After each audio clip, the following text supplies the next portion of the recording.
사도행전 26장 11절부터 15절 말씀으로 빛으로 찾아오신 예수님, 빛으로 찾아오신 예수님이라는 제목으로 하나님 말씀 증거하겠습니다. 누가복음과 사도행전의 저자인 누가는 초대교회 복음의 역사서인 사도행전을 기록하면서 바울의 회심 장면을 대단히 중요하게 생각한 것 같습니다. 사도행전 9장 그리고 사도행전 22장, 사도행전 26장의 표현이 약간은 다르지만 같은 사건을 기록했다는 점에서 성경 자체가 사도 바울의 회심 사건을 중요하게 생각하고 있다는 것을 말하고 있습니다. 이 기록 가운데 가장 풍성한 내용을 담고 있는 사도행전 26장 말씀을 가지고 바울의 회심 사건에 담긴 의미와 은혜를 나눠보도록 하겠습니다. 사람들은 예수를 믿으면 행동이 바뀌어야 된다고 말을 합니다. 신앙이 없을 때와 다른 삶을 살아서 신앙이 있다는 것을 증명해야 한다는 것입니다. 생각해보면 이 말은 옳은 말 같습니다. 오늘날 세상에 교회와 성도를 향해 퍼붓는 비난의 대부분은 우리가 바른 행동을 하지 못하였기 때문에 생긴 것들이라고 합니다. 우리는 그리스도인으로서 잘 살아야 함을 말해주고 있는 것입니다. 그런데 여기서 우리가 생각해야 될 문제가 있습니다. 다른 종교들은 바른 신앙적 삶에 대해 어떤 입장을 취하고 있는가입니다. 이단 사이비를 제외하고 대부분의 고등 종교는 그 종교를 믿는 신도들에게 도덕적이고 윤리적인 삶, 나누는 삶을 가르치고 그렇게 살아가도록 도전하고 있습니다. 신을 믿고 잘 사는 것은 기독교만의 특징이 아니라 모든 고등 종교의 일반적인 특징인 것 같습니다. 그렇다면 타 종교와 구별되는 기독교만의 독특한 특징은 무엇일까요? 20세기 최고의 기독교 변증관인 C.S. 루이스는 기독교와 타 종교의 차이가 무엇입니까? 라는 질문에 단호하게 기독교의 신학의 독특성은 은혜에 있습니다라고 말하였습니다. 은혜에 관해서는 받을 자격이 전혀 없는 사람들에게 일방적으로 베풀어주는 하나님의 사랑과 호의, 그것이 은혜라는 것입니다. 기독교는 은혜의 종교입니다 라는 어떤 종교도 자격 없는 이를 향한 사랑, 자격 없는 이에게 주는 선물이라는 개념은 없을 것입니다.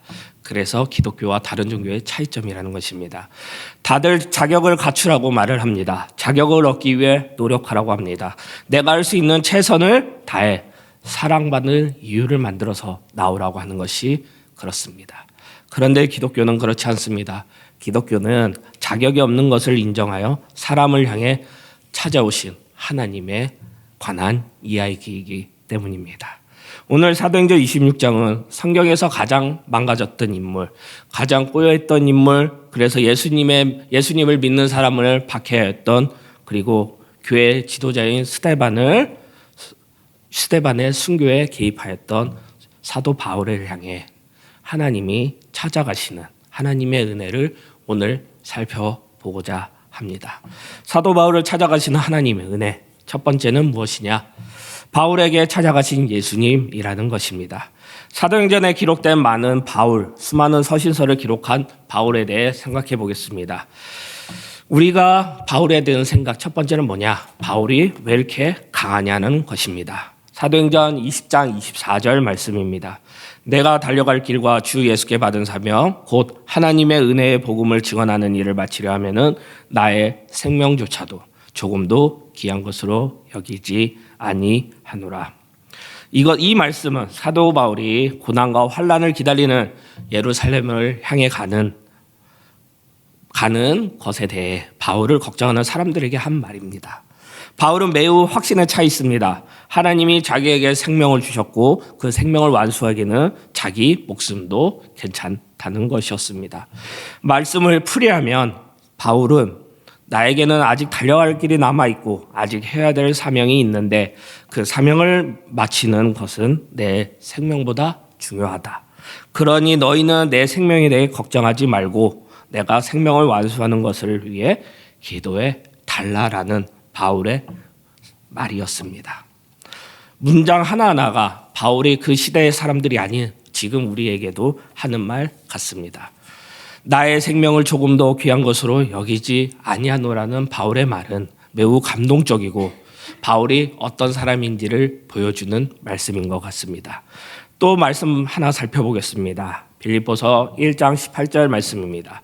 그러면 무엇이냐? 거칠어도 하나 참으로 하나 무슨 방도로 하든지 전파되는 것은 그리스도니 이로써 나는 기뻐하고 또한 기뻐하리라.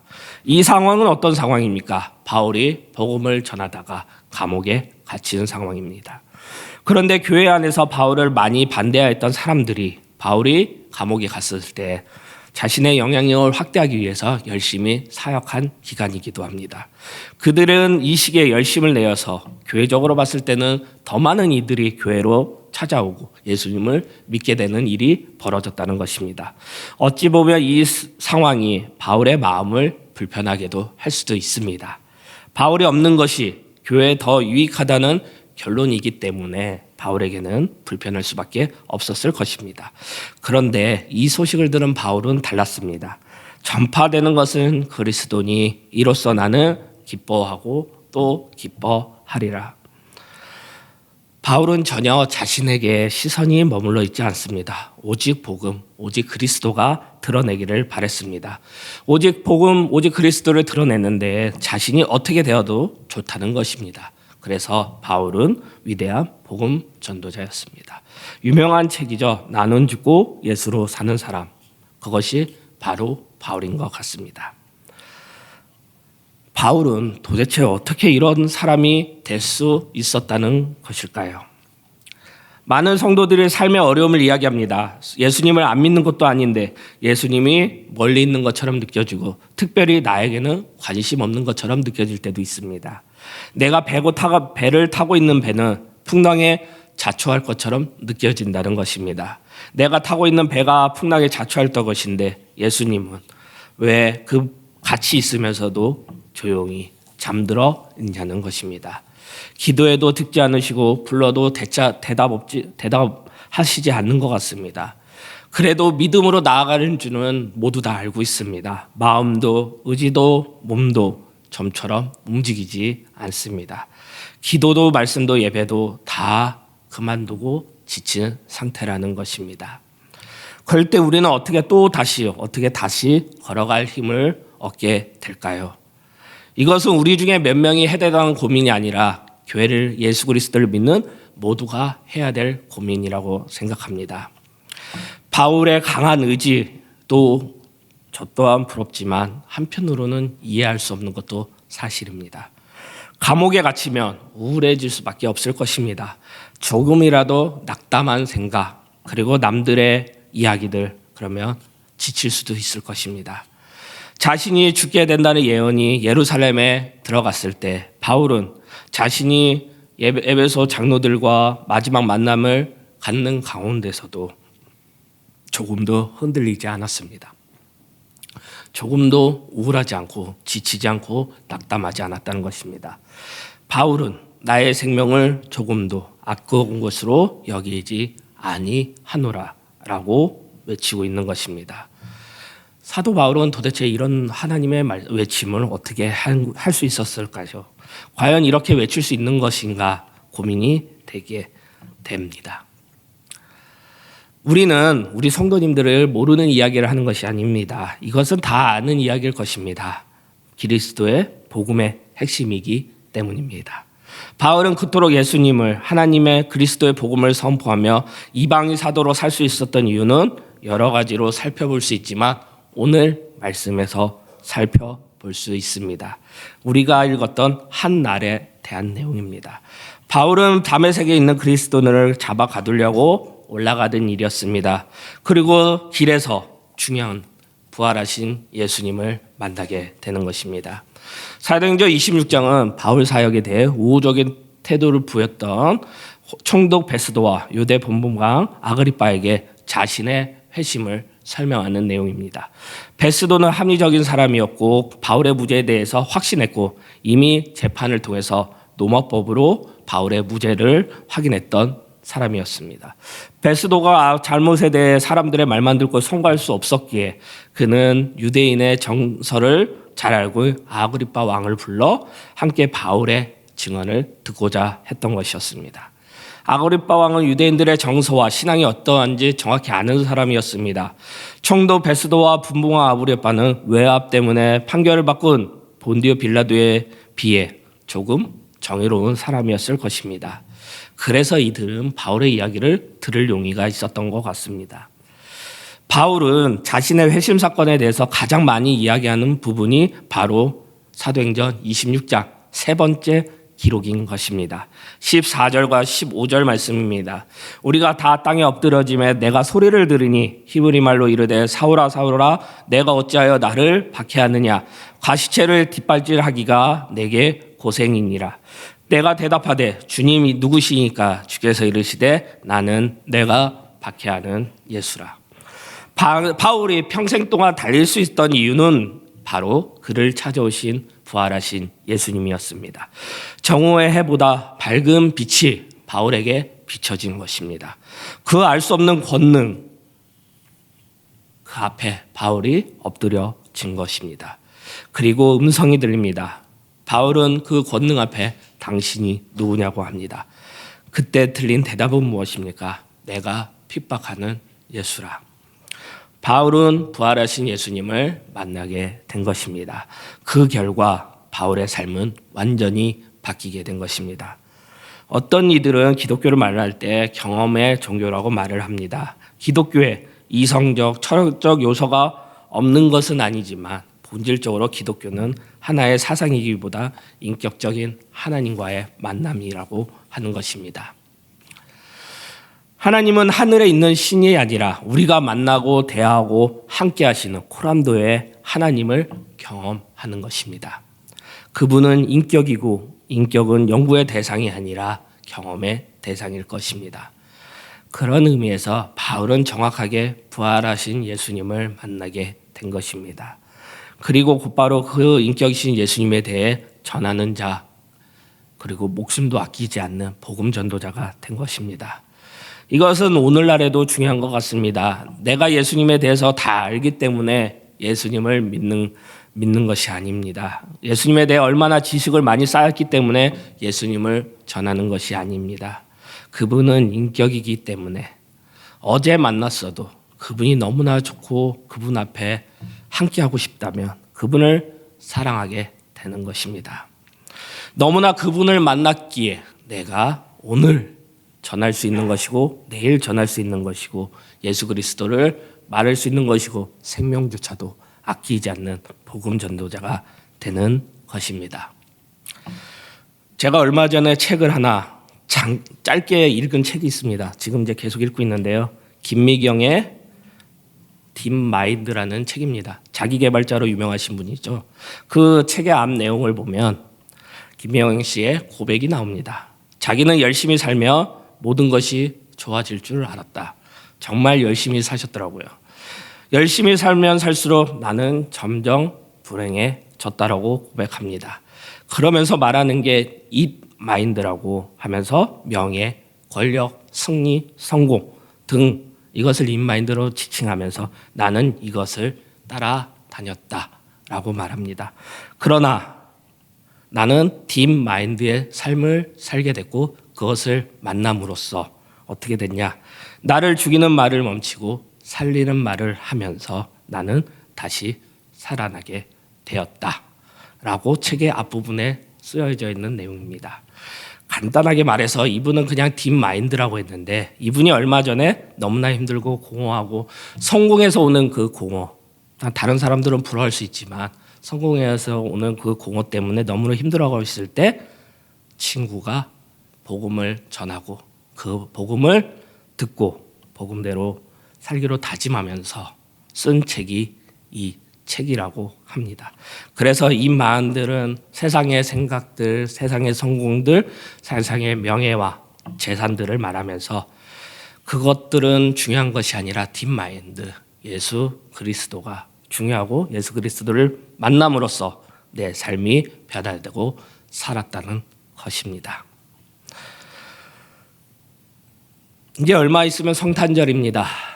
예수 그리스도가 탄생하신 날이죠. 단순히 그냥 빨간 날, 노는 날, 축하할 날이 아니라 우리 스스로가 예수님과의 관계를 점검해야 해야 하는 날이기도 합니다. 떡볶이를 먹으면서도 케이크를 만들면서도 탁구를 치면서도 이 날이 예수님이 나의 죄 때문에 오시고 부활하신 예수님을 기대하면서 살아가는 예수님을 만나고 내가 더욱더 예수님과 함께하는 삶을 다지면은 성탄절이 되어야 할 것입니다. 13절 말씀입니다. 왕이여 정오가 되어 길에서 보니 하늘로부터 해보다 더 밝은 빛이 나와 내 동행들을 둘러 비치는지라. 모든 성도와 성도의 가정 가운데 부활하신 그리스도 예수 그리스도를 만남이 있기를 바랍니다. 낮의 해보다 더 밝은 빛 가운데 예수님께서 나타나시고 예수님이 친히 하시는 말씀을 들을 수 있고 경험해야 할 것입니다. 그 영광에 압도되어서 세상에 있는 모든 가치관, 인마인드를 다 버리고 예수님과 함께해야 하나님의 나라와 의를 구하는 딥마인드의 삶을 살아야 할 것입니다. 2000년 전 바울에게만 일어났던 일이 아니라 그 후에 수많은 하나님의 사람들이 많은 자들이 고백했던 그 빛이 있습니다. 바로 예수 그리스도의 빛입니다. 구하시기 바랍니다. 하나님께 찾으시기 바랍니다. 예수 그리스도를 생각하시며 간절히 구하시기 바랍니다. 예수님의 참된 빛을 만나 보시기 바랍니다. 두 번째는 무엇이냐? 하나님의 은혜. 바울에게 찾아온 하나님의 은혜는 두 번째 바울에게 찾아온 스데반의 순교라는 것입니다. 26장에만 특별한 문장이 있습니다. 9장하고 22장에는 없는 헬라어 속담이 있습니다. 바로 14절에 가시째를 뒷발질하기에 내가 고생이니라 라는 말씀이 있습니다. 예수님이 바울을 향해 너는 왜 나를 핍박하느냐 물으셨습니다. 놀란 바울은 아무 말도 하지 않았습니다. 그때 예수님이 대답지도 못한 바울에게 말씀하십니다. 상식적으로 이런 말이 있었을 것입니다. 너가 나를 핍박해서 내가 너무 힘들다. 또는 너 핍박으로 인해서 내 제자들이 너무나 힘들어 한다라는 것이 이렇게 상식적으로 나올 말입니다. 근데 예수님은 바울에게 이런 특별한 방식으로 자신이 나타나게 된 이유를 알려주고 계십니다. 근데 갑자기 어울리지 않는 속담이 등장합니다. 가시채를 뒷발질하기에 내게 고생이니라. 누구에게 고생이라고 합니까? 내게라고 합니다. 즉 사울 너에게 고생이기 때문에 그만하라 라는 뜻입니다. 가시채를 뒷발질하기에는 내게 고생이니라. 이 표현은 당시 유행했던 유대인들의 속담입니다. 아직 고삐라는 것이 없었을 때 소의 방향을 이끌기 위해 소 엉덩이를 찌르는 도구가 있었는데 이것이 가시채라는 것입니다. 엉덩이를 따끔하게 찌르면 소가 찔림 반대편으로 방향을 트는 것입니다. 소 가운데 멍청한 소가 있는데 그 가시채를 향해 뒷발질하는 소는 결국 자기만 아프게 된다는 것입니다. 이 속담의 뜻은 사서 고생하는 사람, 자기에게 손해가 되는 짓을 계속하는 사람을 향해 썼던 속담입니다. 예수님은 사울에게 교회를 박해하는 것을 보고 너가 해가 되는 일, 너가 상하게 하는 그 일을 이제 그만하지 않겠냐라고 이야기하는 것입니다. 예수님의 말씀을 우리의 언어로 바꿔보면 이렇습니다. 나를 공격하고 내 자제들을 잡아넣으며 내 교회를 무너뜨리려고 뛰어다니는 내 마음의 비명이 내게 들리는구나. 이제 그만 멈추지 않겠니? 너 왜 그렇게 아파서면서 교회를 핍박하려고 하느냐? 사도 바울에게 있어서 매우 인상적인 사람이 한 명 있습니다. 그것은 바로 스데반입니다. 사도행전 7절에 나와 있는 스데반의 설교를 보면 알 수 있습니다. 스데반의 설교는 무려 50절 가까운 되는 넘게 기록되어 있습니다. 누가 기록했습니까? 사도행전과 누가복음을 쓴 누가입니다. 누가는 스데반의 순교 자리에 있던 자가 아니었습니다. 그 순교 자리에 있다고 해도 스데반의 그 긴 설교를 기억할 수 없었을 것입니다. 그런데 스데반의 설교를 거의 완벽하게 누가가 쓴 사도행전에 기록되어 있다는 사실입니다. 누가에게 분명히 알려준 사람이 있을 것입니다. 누가에게 많은 영향을 끼치며 동시에 스데반의 순교의 자리에 있었던 한 사람, 그 설교를 들었던 한 사람이 바로 있습니다. 그것은 누가와 함께 다녔던 바울입니다. 누가가 사도행전을 쓸 때 스데반의 설교의 핵심을 정확하게 표현할 수 있었던 것은 그 설교를 바로 앞에 들은 바울이 있었기 때문에 누가가 쓸 수 있는 것입니다. 이렇게 쓸 수 있는 건 바울에게는 스데반 집사가 그리고 그 순교가 크게 그 삶에 선명하게 남아 있었다는 것입니다. 바울의 입장에서 그때의 이야기를 그 상황을 보면 이렇습니다. 스데반은 전혀 바울에게 예상치 못한 사람이었습니다. 스데반은 마치 자신이 온 사내들이 심판장이나 된 듯 당당하게 우리를 향해 하나님의 심판을 외친 자였습니다. 바울은 어렸을 때부터 율법과 역사를 배웠지만 율법과 역사에 대해 그토록 강력한 해석을 한 사람은 스데반밖에 없었다는 것입니다. 스데반의 해석을 통해 많은 자들이 얼굴이 붉어지고 화가 났다는 것입니다. 그래서 많은 자들이 폭도로 변하여 스데반을 성 밖으로 끌고 나왔습니다. 스데반은 아마 떨고 있었을 것입니다. 죽음의 앞에 있었을 것입니다. 그러나 스데반이 일어나 하늘을 가르치며 외쳤습니다. 보라, 하늘이 열리고 인자가 하나님 우편에 서신 것을 내가 보노라. 바울도 하늘을 보았지만 아무것도 보이지 않았을 것이고 스데반 집사가 무슨 얘기를 하는지 궁금해하고 의아해했을 것입니다.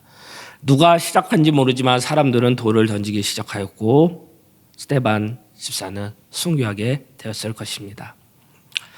스데반 집사의 얼굴을 보면 마치 편안하게 잠든 행복한 사람의 집사님의 모습을 아마 사도 바울은 보게 될 것입니다.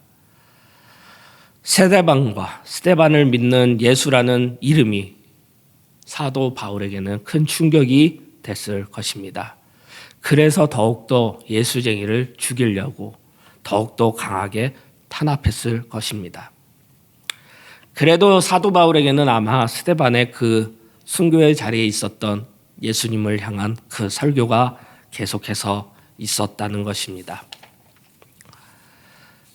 스데반의 순교 이후 바울에게는 거대한 혼란이 있었을 것입니다. 잘못된 판단으로 인해 분노하신 신이 그 예수 그리스도가 바로 자기 앞에 나타나게 된 것입니다. 스데반은 맞았습니다. 그리고 사도 바울은 틀렸습니다. 그러면서 다시 앞에서 살펴본 것처럼 가시체를 뒷바질하기에 너가 고생이니라 라고 예수님께서 말씀하신 것입니다. 스스로 고생될 일을 그만하라는 이 말씀입니다.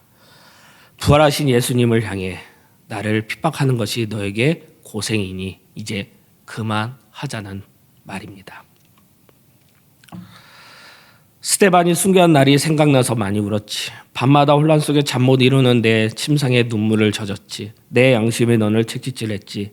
아무도 알아주지 않는 너의 그 슬픔과 그 밤들을 홀로 보내느냐 힘들었지. 이제 그만하자. 그 정도면 충분하지 않니? 가상이지만 그때 사도 바울의 심정일 것입니다. 그래서 중요한 것은 예수님께서 하나님께서 주시는 스데반과의 만남이 우리에게도 있을 것입니다.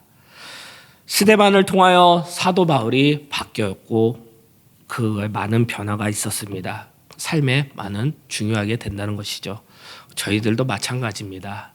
스데반 집사처럼 그렇게 오는 것도 있겠지만 교회가 그럴 수도 있고 목회자가 그럴 수도 있고 가족이 그럴 수도 있고 친구가 그럴 수 있습니다.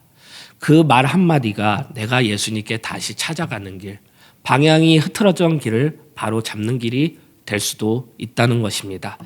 저에게도 당연하죠. 저에게도 이런 경험이 많은 것 같습니다. 좋은 목회자를 만나서 제가 이 길로 갔던 거고 회사 직장 생활을 했을 때 나의 삶의 삐뚤어진 모습을 통해서 공부하게 한 거고 여러 가지 만남을 통해서 예수님께 다시 돌아올 수 있는 게 아니었던가.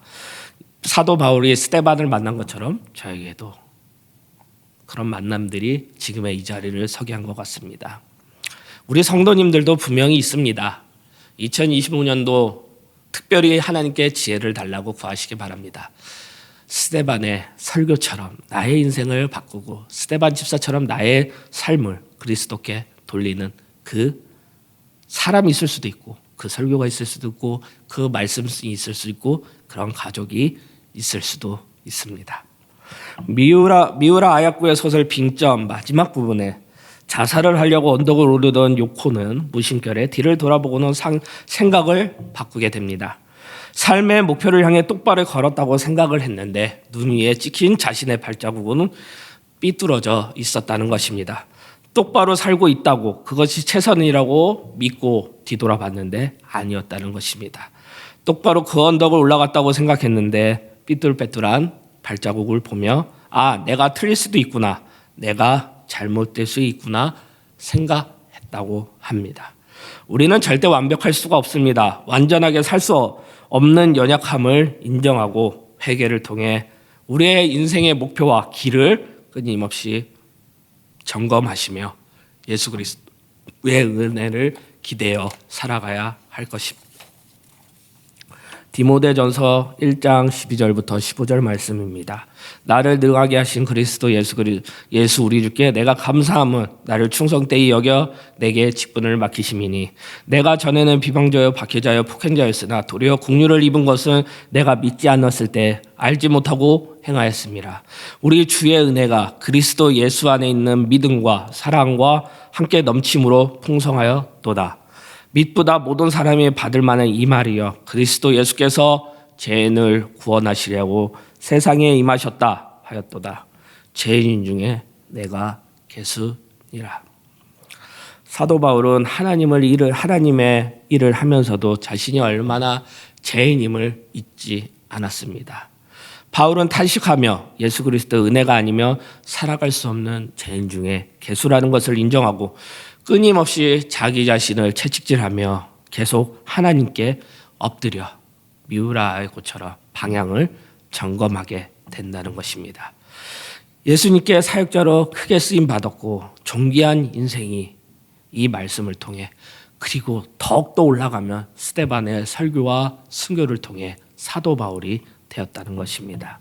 우리에게는 예배도 이런 시간입니다. 끝이 있음을 기억하고 그 끝에 분명히 도달할 때까지 후회 없지 않을 정도로 내 발걸음을 점검하시며 나아가시기 바랍니다. 사도 바울은 스데반을 죽였습니다. 그러나 바울의 마음에는 늘 스데반에게 들었던 설교와 그 순교가 충격으로 남아 있었을 것입니다. 어쩌면 그 충격이 너무나 컸기 때문에 그토록 반대극부로 교회를 더욱더 박해했을지도 모릅니다. 그런데 부활하신 예수님이 나타나셨고 부활하신 예수님의 말씀을 들은 것입니다. 예수님의 말씀, 가시채를 뒷발질하는 것이 너에게 고생이구나. 예수님의 사랑과 예수님의 돌보심과 예수님의 그 큰 능력을 그리고 그 초청의 말씀을 받아들이시기 바랍니다. 사도 바울은 스데반의 설교와 그 순교를 향해 그 삶이 변화되었고 예수님을 만나는 계기가 된 것입니다. 하나님이 바울에게 찾아주신 큰 은혜인 것입니다. 말씀을 마무리하겠습니다. 하나님의 사람들은 끝까지 믿음의 길을 완수할 수 있는 힘은 넘어졌다가 일어서는 그 힘, 바로 예수 그리스도를 만나는 것입니다. 예수 그리스도가 우리를 사랑하기 때문에 우리와 함께 하시길 원하기 때문에 이 땅 가운데 오시고 우리 죄를 위해 십자가에 못 박혀 돌아가시고 다시 살아주셨습니다. 그리고 다시 오실 것을 기대하며 우리는 나아가시는 것입니다. 하나님께서 우리의 이름을 불러주시고 그 빛 가운데 우리를 향해 손 내밀어 주십니다. 나를 끄달아 주시고 내 귓가에 아무도 말하지 않는 그 고통과 슬픔과 모든 것들을 치유해 주신다고 말하는 것입니다. 하나님만이 할 수 있는 그 일입니다. 우리가 도망치더라도 예수님께서 부르시면 그 자리로 오시기 바랍니다. 정오의 태양보다 환한 빛으로 임하시는 예수님이 우리의 이름을 부르시며 우리의 아픔과 상황을 보시며 치유해 주시고 다시 복음의 전도자로 일어서게 하실 것입니다. 우리는 좋은 소식을 넘어선 복음입니다. 하나님의 사랑이 있었기 때문에 바울은 핍박자요 기독교의 적이었지만 예수 그리스도를 만남으로써 그는 위대한 복음 전도자가 된 것입니다. 우리도 바울처럼 위대한 복음 전도자의 길을 가시기 바랍니다. 하나님은 우리를 사랑하시고 언제나 우리와 함께 하시기를 바라셔서 우리에게 예수 그리스도를 만나기를 원하시고 찾아오시는 예수님을 경험하기를 원하시고 스데반 집사처럼 우리에게 분명히 스데반 집사의 설교와 순교를 통한 예수님께 향하는 하나님의 은혜가 분명히 있다는 것을 기억하시면서 하나님과 함께 그의 나라와 그의 의를 구하시는 우리 성도님들이 되시기를 축복합니다. 그리고 예수 그리스도의 보낸 은혜가 함께하기를 기도하겠습니다. 다 함께 일어나셔서 예수 우리들의 밝은 빛 찬양하겠습니다.